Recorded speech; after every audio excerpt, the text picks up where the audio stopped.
#3 turret and the 8-inch guns. That was where I was at. I was gun captain on #1 gun. I was just part of history, just part of what I had to do, and what I did do. So I mean, I never really gave it really a second thought as far as being a hero or anything like that. Everybody says, "You're a hero." I said, "No, I was just there." I mean, that's the way I feel about it.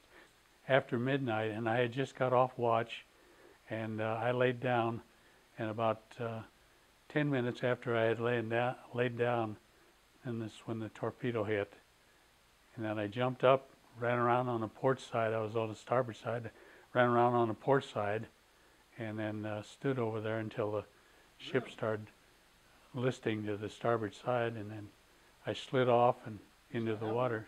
No, I don't have it. No, I had guys at the reunion. When we have a reunion, like that. Even mentioned something happened, they start crying.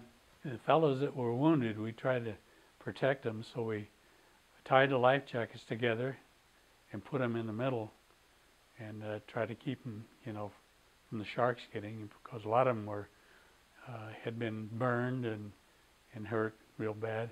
I was hurt too, but I didn't know it for 3 days. He said he promised. When I went off of the ship, it was midnight, and I didn't get that life jacket until about 6 o'clock in the morning. So I was swimming from midnight till 6 o'clock in the morning, paddling and swimming until they gave me that. And then I kept the jacket or the belt for the rest of the time I was in the water. The sharks didn't seem to come around when we were in a group.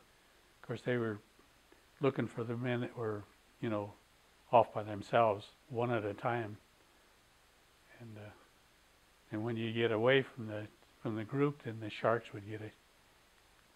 You could hear them screaming, and of course, that was the end of them. But kept telling them, "Don't swim out there, don't go." But of course, they were drinking the water, and they were going hallucinating, and they were going out to see islands and ships and all kinds of things, and they'd swim out about 10 or 15 feet or so, and then the sharks would get them.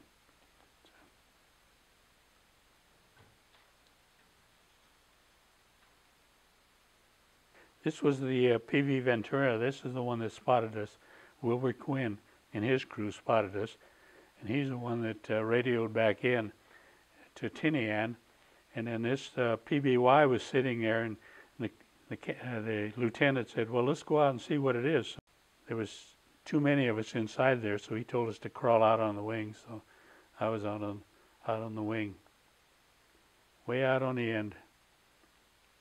When they filled up the plane, there was, I think, 51 or 52 of us in that plane. For sharks. They do what they do, and we do what we do, I guess. I don't want to be in the water with them, but I mean, I leave them alone. That's their ocean.